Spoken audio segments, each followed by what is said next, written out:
Hello viewers, welcome back to Soft Canvas.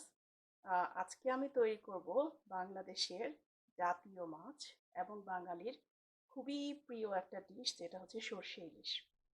So আজকে আমি চাঁদপুরের মাছ দিয়ে সর্ষে ইলিশ তৈরি করছি। দেখতে পাচ্ছেন আমি এখানে 4 পিস মাছ নিয়েছি। মাছটা পরিষ্কার করা।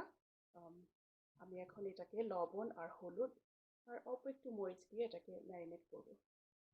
তারপর চলে যাচ্ছি চুলায় সর্ষে ইলিশ রান্না করতে। 1 চা চামচ লবণ দিয়ে দিচ্ছি ম্যারিনেট করার জন্য। 1/2 চা চামচ হলুদের গুঁড়া,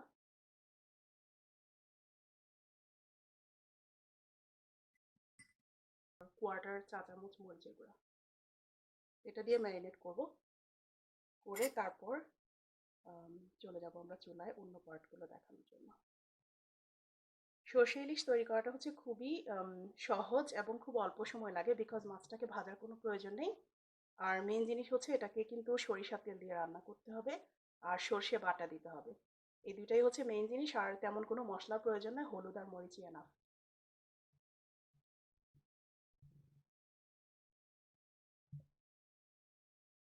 মাছটা ম্যারিনেট করা হয়ে গেছে, আপনারা দেখতে পাচ্ছেন।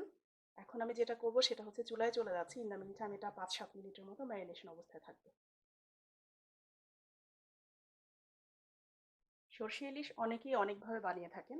আজকে আমি যেটা ফলো করব সেটা হচ্ছে আমার শাশুড়ির রেসিপি, চাঁদপুরের রেসিপি, অরিজিনাল এবং খুবই সিম্পল ওয়েতে। যে জন্য আমি নিয়েছি এখানে 1 কাপ পেঁয়াজ বাটা,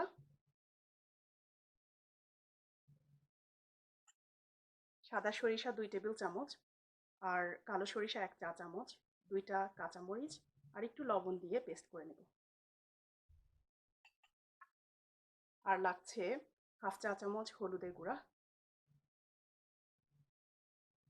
আর লাগছে মরিচের গুঁড়া। চুলাতে এরকম একটা প্যান বসিয়ে দিচ্ছি মাছটা তৈরি করার জন্য মিডিয়াম আছে, আর দিয়ে দিচ্ছি 1/2 কাপ সরিষার তেল, 1 কাপ পেঁয়াজ বাটা দিয়ে দিচ্ছি। তো ইলিশ মাছটা আমার শ্বশুরবাড়িতে সবারই খুব পছন্দের একটা মাছ, মেবি স্পেশালি তারা চাঁদপুরের বলে। একটু নেড়ে দিচ্ছি। আর চাঁদপুর ছাড়াও বাংলাদেশের আই থিঙ্ক সব মানুষেরই অলমোস্ট সবারই প্রিয় মাছ ইলিশ মাছ। অ্যান্ড ইলিশ রান্না করাটা খুবই ইজি, কারণ ইলিশের নিজস্ব স্বাদ, গন্ধ এসবের কারণে খুবই কম মশলা লাগে। দিয়ে দিচ্ছি 1/2 চা চামচ লবণ, নেড়ে দিই।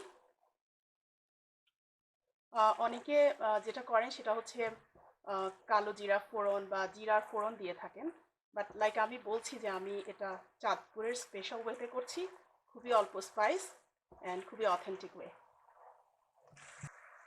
মাছটা ম্যারিনেট করার সময় কিন্তু আমি হলুদ মরিচ অলরেডি দিয়েছি, সো রান্না করার সময় কিন্তু আমি খুব অল্প পরিমাণে দেবো, জাস্ট মেবি 1/4 টিস্পুন হলুদের গুঁড়া আর 1/4 টিস্পুন মরিচের গুঁড়া, বিকজ কাঁচামরিচ যাবে এটার সাথে। নেড়ে দিচ্ছি। পেঁয়াজটা ভাজা হয়ে গেছে প্রায় 2 মিনিটের মতো। এখন আমি ম্যারিনেট করা মাছটা দিয়ে দিচ্ছি।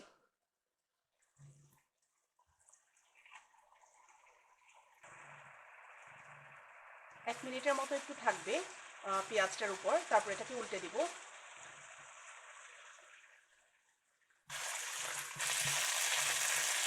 তো 1 মিনিট হয়ে গেছে, আমি একটু উল্টে দিচ্ছি।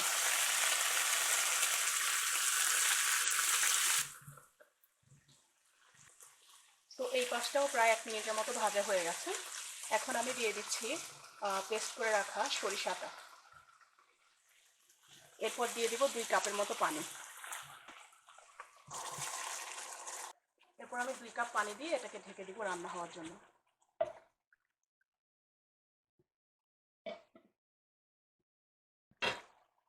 ঢেকে দিচ্ছি এটাকে 10 মিনিটের জন্য।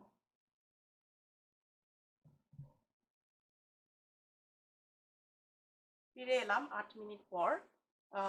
তো একটু দেখি কাভারটা খুলে, দেখতে পাচ্ছেন সরিষাটা বেশ গ্রেভি হয়ে গেছে। এই পর্যায়ে চাইলে কিন্তু উল্টে দিতে পারেন মাছটা। আমি দিয়ে দিচ্ছি কয়েকটা কাঁচামরিচ।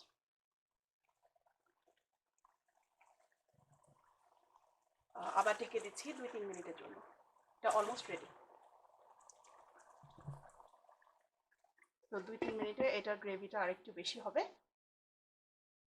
প্রায় 5 মিনিট পর ফিরে আসছি।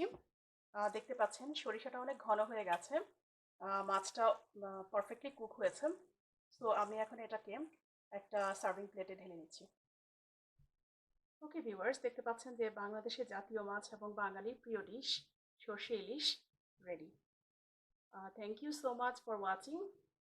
আরেকটা জিনিস, এই সর্ষে ইলিশটা গরম ভাত দিয়ে খুব জমে যাবে।